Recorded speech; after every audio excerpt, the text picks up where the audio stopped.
दान पूजा आदि आप करते हैं तो करते समय अपनी शक्ति को नहीं छुपाना, और अगर हम शक्ति को छुपाते हैं तो वह दान पूजा में दोषारोपण लग जाता है। अगर तुम्हारी शक्ति है तो शक्ति के अनुसार ही हमें पूजा करना चाहिए। शक्ति है तो हम एक आसन से बैठ करके, जमीन पर बैठ करके बिना हिला डुले भगवान की पूजा करें। शक्ति है उत्कृष्ट से उत्कृष्ट द्रव्य चढ़ाने की, तो हमें वह उत्कृष्ट से उत्कृष्ट द्रव्य हमें भगवान को चढ़ाना चाहिए। ये विचार नहीं करना कि हमने अगर यहाँ पर हीरे जवाहरात चढ़ा दिए तो ये हीरे जवाहरात कौन उठाएगा, कौन लेकर के जाएगा, कहाँ जाएंगे, किस कौन के हाथ में पड़ेंगे और आगे क्या होगा। ये हमारा काम नहीं है। हमारा काम है क्या? चढ़ाने का। हमारा दायित्व है, हमारा कर्तव्य है भगवान की पूजा करने का। अब कई बार हमने एक चीज बहुत गलत देखी हमारे यहाँ जैन परंपराओं के अंदर में, कि जैसे आप लोग कभी कभी महाराज के पाद प्रक्षालन करते हो, रत्न वृष्टि कर देते हो, करते हो और कर देते हैं तो बच्चे को जो रत्न महाराज के चरणों में आपने चढ़ा दिए उन्हीं को उठा करके अपनी जेब में धरते हो, घर में ले जाते हो, कहते हो बहुत पूजनीय हो गए। आप कहते हो कि पूजनीय हो गए और भगवान महाराज भी कह देते हैं, साधु संन्यास वो कहते हैं कि न तिजोरी में रख लेना, तुम्हारी तिजोरी का खजाना भरा रहेगा। तो मुझे बताओ, जो तुमने निर्माल्य चढ़ा दिया गया, चढ़ाने के बाद में तिजोरी में रखा जाएगा, तो क्या निर्माल्य तिजोरी में रखोगे?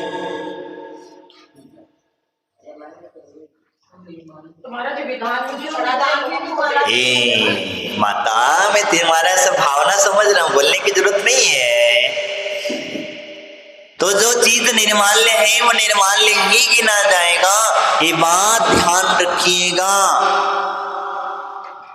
हम थोड़ी सी भावुकता में, मिथ्यात्व के चक्कर में आकर के अन्य धर्मावलंबियों की परंपराओं को हमारी जैन पद्धति में अपना रहे हैं। स्वाहा जहां शब्द आ जाता है वो हमारे लिए निर्माल्य हो गया। समझ में आया? जहां तुमने स्वाहा शब्द बोल दिया यानी वो चढ़ गया, और जहां तुमने जाप आदि करते हैं और जाप करते समय नमः शब्द का उपयोग होता है, और नमः में यानी कि आपने सिर्फ गिनती करी है। क्या करा है? गिनती करी है, और गिनती करने में दोष नहीं है। गिनती की हुई सामग्री आप उठा सकते हैं, लेकिन जहां स्वाहा शब्द आ जाता है वहां वो सामग्री चढ़ चुकी है, और जब चढ़ चुकी है तो उस सामग्री का उपयोग आप नहीं कर सकते। ये ध्यान रखना। अब ये होता है कई बार हम विधानों के अंदर में सामग्री चढ़ती है और सामग्री को कई बार कहते कि भैया इसे ले जाओ, घर में जाके चढ़ाओ, रखो, पोटली बांध के रखो, एनर्जी मिलेगी, ये मिलेगा, वो मिलेगा। मैं आपसे कई बार पूछता हूँ, क्या आप अपने पुण्य को इस छोटी सी सामग्री में गर्वित कर लोगे? आपकी पूजा का जो पुण्य है वो पुण्य एक चार लम्हों में के अंदर में गर्वित नहीं हो सकता। ये बात समझ करके रखना, क्योंकि वो लौंग काम नहीं करेगी, काम तो तुम्हारा पुण्य ही करने वाला है। तुमने जो शुभ कर्म किया है, तुमने जो भगवान की पूजा की है, वो पूजा का आशीर्वाद अपने आप बरस रहा है, वही आपके लिए कार्य कर रहा है। इस बात का विशेष करके ध्यान में रखना। अब हम होता क्या है कि पूजा विधानों के अंदर में हम स्थापना करते हैं। क्या करते हैं? स्थापना करते हैं, और स्थापना के पुष्प जो हैं हम अपने घर ले जाते हैं। पुष्प कहिए, लौंग कहिए, आप जाति जाति जो होते हैं वो सामग्री आप ले जाते हो। तो स्थापना में आपने स्वाहा बोला क्या? क्या करा?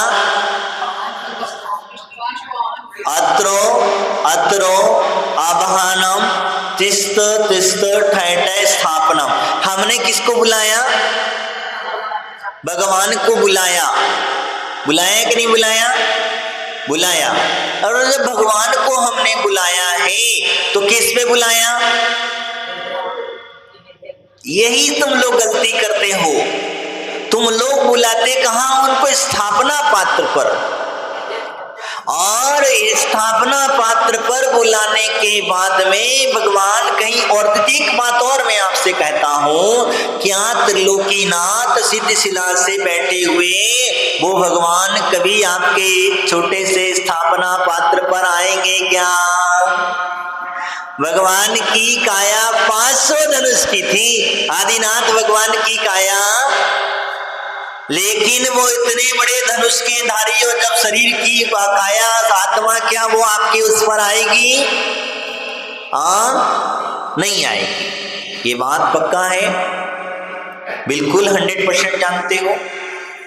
और जब इन इस बात को जानते तो हम उन्हें कहाँ बुला रहे हैं? हम अपने हृदय में बुलाते हैं, क्योंकि तुम लोग जो काम करते हो एक विसर्जन वाला, एक और मैं आपको बताने जा रहा हूं।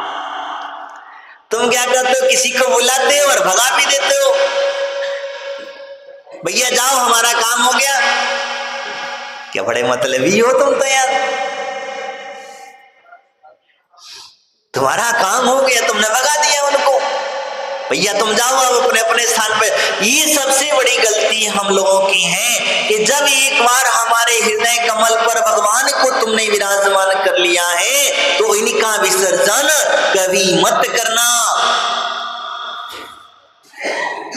थाली का विसर्जन कर लेना, भले मैं वो नहीं कह रहा हूं, लेकिन जो हृदय में जिनको तुमने विराजमान कर लिया है अब उनके हृदय में ही रखे रहना, क्योंकि इनकी जगह दूसरे को अगर बिठा लोगे तो ध्यान रखना फिर गड़बड़ा जाएगा। जैसे हमारे आचार्यों ने एक बात कही है कि अगर मंदिर की बेदी पर भगवान विराजमान है और विराजमान होने के बाद में अगर उस वेदी को वैसे भगवान अगर हटा लिए जाते हैं और हटाने के बाद में उसे ज्यादा दिन तक खाली नहीं रखा जाता है। क्यों नहीं रखा जाता है? अगर नई वेदी भी मंदिर की बनी है और उस वेदी को भी नहीं ज्यादा दिन तक खाली नहीं रखा जाता है, क्यों नहीं रखा जाता है? क्योंकि बैंतर आदि का वास उस वेदी पर विराजमान हो जाएगा। अगर तुम भगवान विराजमान करोगे तो गड़बड़ हो जाएगा। होगा कि नहीं होगा? तुम्हारे घर में कोई दूसरा व्यक्ति घुस करके आ जाए और तुमको बाहर निकाल ले तो कैसा लगेगा? कैसा होगा? तुम्हारा घर है और तुम्हें ही बाहर खड़ा कर दिया जाए, कैसा रहेगा? तो मैं आपसे जो कहना चाह रहा हूं कि भगवान जी की हम जो पूजा करते हैं यथाशक्ति, और यथाशक्ति पूजा करने का उद्देश्य यही है कि अपनी शक्ति को ना छुपा करके, तो मैं आपसे जो कह रहा था भगवान का तुमने आह्वान किया और आह्वान करने के पश्चात अगर आपने उन्हें विसर्जन मत करना। क्यों नहीं करना? क्योंकि आपके हृदय के भाव शुद्ध बने रहेंगे। तुम जो गलती करते हो विसर्जन करने वाली, इसी वजह से तुम्हारा हृदय दूषित हो गया। समझ में आया? हृदय दूषित होने का कारण क्या है? तुम्हारे हृदय की भावनाएं दूषित हो गई हैं। तुम्हारे हृदय के भाव जिन भक्ति में नहीं लगते हैं। सुबह तो बढ़िया धूमधाम से पूजा करके चले जाते हो, लेकिन शाम को कोई आरती करने को तक भी क्या है महाराज टाइम नहीं है। क्या करें? फुर्सत नहीं है। क्या करते हो घर पे जाकर के? वही इधर उधर की पंचायतें। हमारे पास 10 मिनट भगवान की आरती करने के लिए समय नहीं है, तो बताओ क्या करते हो? घर में टीवी खोल करके बैठ जाते हो, बस उसमें हम प्रवचन सुन लेते हैं, इसके प्रवचन सुन लिए, उसके प्रवचन। अरे टीवी पे धर्म होता तो फिर मंदिर में पूजा करने का आए हो, घर में पूजा कर लेते।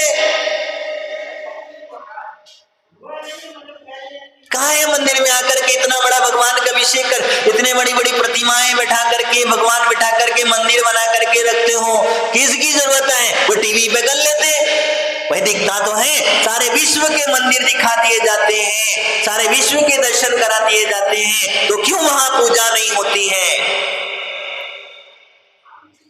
लेकिन ध्यान रखना, हमारे आचार्यों ने स्पष्ट कहा है कि जिस प्रतिमा के अंदर में सूर्य मंत्र दिया जाता है वो प्रतिमा ही पूजनीय होती है। एवं हमारे जो चित्र है वो चित्र को भी हम पूजनीयता नहीं है, उनको भी तुम भगवान समझ करके नमस्कार मत कर लेना, और अगर तुम उन्हें नमस्कार करते हो तो तुम मिथ्या दृष्टि हो। मैं नहीं कह रहा हूं, आचार्यों की वाणी है जो मैं बता रहा हूं। कमल जी गलत तो नहीं कह रहा हूं?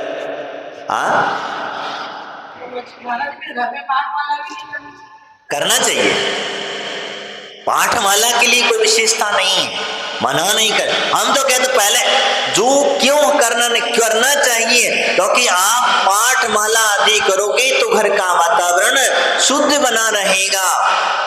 हम तो कहते हैं कि सामूहिक रूप से घरों में स्वाध्याय होना चाहिए। स्वाध्याय का समय जो है वह सूर्यास्त के 2 घड़ी बाद या 2 घड़ी पहले। स्वाध्याय की समय ध्यान, कौन सा 12 बजे नहीं, शाम का स्वाध्याय करिए आप। भाई शाम को सारा व्यापार आदि से आप घर पे आ जाते हो, और जब घर पे आ जाते हो तो इधर उधर की चर्चाएं जो होती हैं वो चर्चाओं को छोड़ करके आप घर में बैठ करके स्वाध्याय कीजिए, धर्म चर्चा कीजिए, क्योंकि घर घर चर्चा धर्म की करोगे तभी तो धर्म की ऊर्जा आगे बढ़ेगी, तभी तो आपके घर में बच्चों के ऊपर संस्कार पड़ेंगे। अब तुम क्या करते हो? तुम अपना अपना पढ़ लेते हो,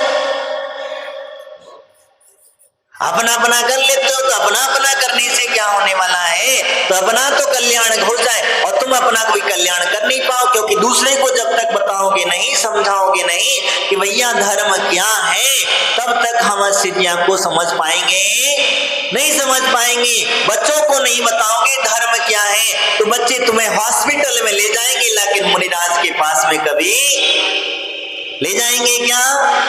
हॉस्पिटल में तो ले जाए, क्योंकि उन्हें धर्म है ही नहीं, क्या है, विश्वास ही नहीं है, श्रद्धा ही नहीं है, तो ये चीज होता है। तो मैं जो आपसे कहना चाह रहा हूं कि हमें हमारे जिनेंद्र भगवान की जो पूजा करते हैं वो जिन पूजा करते समय हमेशा अपनी शक्ति को नहीं छुपाना। क्या कहा? शक्ति को नहीं छुपाना। और अगर शक्ति है, मैंने जैसे कहा कि तुमने रत्न चढ़ाने की सामर्थ्य है तो रत्न चढ़ा लेना, मन में भावना मत रखना। हाँ, कई सतियां हुई है, कई शास्त्रों के अंदर प्रकरण मिलता है कि उनके भाव थे गजमुक्ता मुक्ति से भगवान, मोती से भगवान की पूजा करने के। तो गजमुक्ता मोती कहाँ से आएगा, कैसे आएगा, कैसे होगा, ये सारी व्यवस्थाएं हम लोग अरे थोड़ा सा पुरुषार्थ करना पड़ेगा। पुरुषार्थ कौन करेगा? पुरुषार्थ तुम्हें ही करना पड़ेगा, तभी तो होगा। आचार्य शांति सागर जी महाराज जब गर्भ अवस्था में आए तो उनकी माता को दोहला पड़ा। दोहला जानते हो ना? दोहला एक होता है तो उसमें उन्हें स्वप्न पड़ा है, उनकी भावना हुई कि मैं भगवान जिनेंद्र की 1000 पंखुड़ी वाला कमल, कितना? अब तुमसे कहीं किसी को चिंता हो जाए 1000 पंखुड़ी का कमल कहां से आएगा? अब उन्होंने, उनकी माता की इच्छा हुई कि 1000 पंखुड़ी वाला कमल, उन कमलों से हम भगवान जिनेंद्र की पूजा करें। किसकी पूजा करें? भगवान जिनेंद्र की पूजा करने की उनकी भाव होती हैं, और उनके भाव मन में चल रहे हैं कि पूजा करना है, और नहीं हो रहा पूरा, तो अपने पत्नी देखा कि धीरे धीरे करके उनकी चिंता से शरीर जो है दुबला होता चला गया। उनके पति ने देखा कि भैया बात क्या है, तो बोले ऐसी ऐसी मेरे मन की इच्छा है, इस वजह से। बोले कोई बात नहीं है, ऐसी इच्छा है, भगवान की पूजा करने के भाव हैं, तो कहाँ मिलेगा कमल?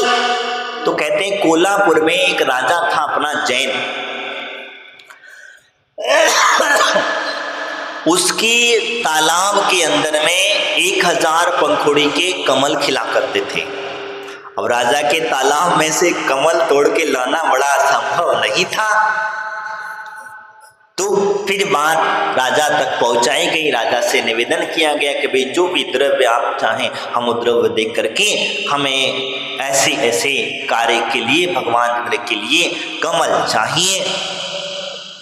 संयोग था और होना था, भावना उत्कृष्ट होना चाहिए। और कहते हैं राजा भी मना नहीं कर सका। क्या? वो राजा भी मना न कर सका, क्योंकि उस कमल के बदले में उन्होंने द्रव्य भी उतना दे दिया, तो राजा की भी मना करने की इच्छा नहीं हो सकी। और वही कहते हैं कि जब भगवान को 1000 पंखुड़ी का कमल समर्पित करके उससे पूजा करके बड़े जो आनंद को प्राप्त हुआ, वो आनंद वास्तविकता में कहीं और मिलने वाला नहीं है। इसीलिए कहा जाता है, अब तुम कहो कि वो कमल का क्या होगा, मैंने वापस वहीं पहुंच जाता हूं कि वो कमल का क्या होगा? वो सूख जाएगा, ये माली उठाएगा उसको फेंक देगा, यही होगा ना।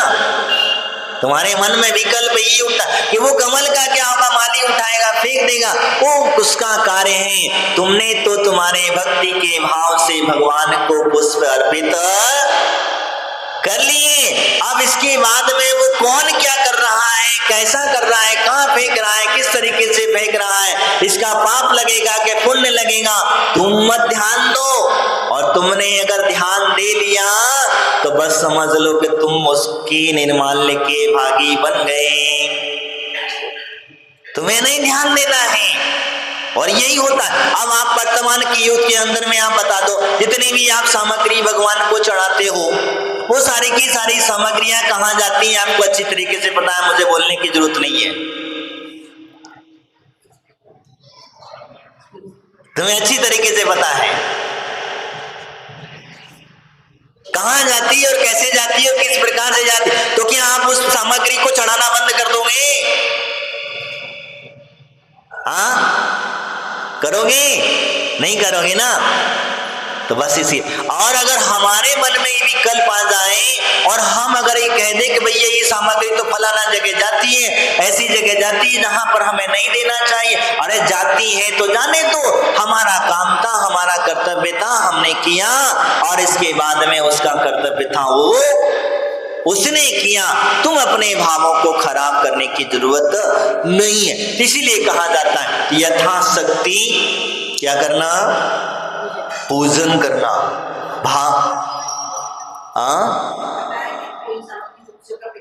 तो तुम्हें क्या करना है, तुम्हें ध्यान ही नहीं देना है।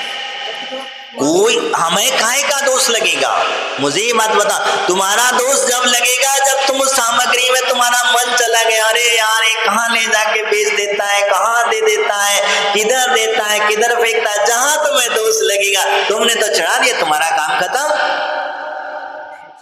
तुम्हारा काम नहीं है, तुम्हारा देखने का कार्य नहीं है कि सामग्री का क्या हो रहा है, कैसे हो रहा है, किस प्रकार से हो रहा है, ये हमारा दायित्व। अगर ऐसा देखने जाएंगे तो हम भगवान जिंद्र की पूजा नहीं कर पाएंगे। कर पाओगे क्या? आपके मान के चलो मंदिर के अंदर में 5 किलो 4 किलो 5 किलो 10 किलो जो भी चावल रोज डेली का चढ़ता है, तो क्या मालिक खाएगा इतना? हाँ, तुम जो बादाम चढ़ाते हो जिसमें कड़वी निकलती है, दांत भी टूट खराब हो जाते हैं, मुंह भी खराब हो जाता है, कोई खाएगा? तुम जो चिटक चढ़ाते हो खोबरा जो है, उस खोबरे का क्या करेगा? हाँ, क्या करेगा? कहा तो बीच बीच कहा ना, तो वही तो कार्य कर। तो फिर अब तुम कहोगे वो चारा जाकर के किसको भेजा? तुम्हारा नहीं, तुमने चढ़ा दिया, तुम्हारा काम खत्म हो गया। तुम्हारा काम था द्रव्य चढ़ाने का। क्या काम था हमारा? द्रव्य चढ़ाने का, भगवान को उत्कृष्ट से उत्कृष्ट वस्तु चढ़ाने का। आप शिखर जी जाते हैं, कई लोग चांदी के बादाम चढ़ाए आते, चांदी की लौंग चढ़ा के आते, चांदी के पुष्प चढ़ा करके आते हैं, वो उनका क्या होता है?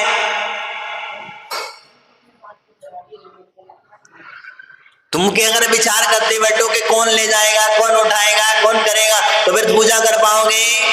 नहीं कर पाओ। यही कारण है। तो मैं आपसे जो कह रहा था कि भगवान जी की जो पूजा करते समय हमेशा या अपनी शक्ति को ना छुपा करके पूजा करना। क्या करना? शक्ति को ना छुपा करके पूजा करना। अगर तुम्हारी शक्ति है, सामर्थ्य है, तो रोज भगवान को मोती समर्पित करो, रत्न समर्पित करो, सोने चांदी के पुष्प समर्पित करो। आपकी सामर्थ्य है तो इस प्रकार से करो, नहीं है तो चावलों से काम चला लो, जो नहीं, लेकिन शक्ति को नहीं छुपाना। यहाँ ये विशेषता को समझ करके लेना। भगवान की भक्ति करते समय, पूजा करते समय अपनी सामर्थ्य को न छुपा करके कार्य को करना चाहिए। तो जिन पूजा करते समय हमारे आचार्य भगवंत वही कहते हैं, तो यानी कि अभी हमें पूजा करने का सौभाग्य जब प्राप्त होता है, आगे उन्होंने कहा मुनियों को दान देते समय भी शक्ति नहीं छिपाना। मुनियों को दान देते समय, दान क्या देते समय? दान देते समय क्या ये नहीं करना कि महाराज को जाकर पैसा रुपया चढ़ाया, महाराज खा लो, नहीं तो हाँ कभी कभी गड़बड़ा जाता है। दान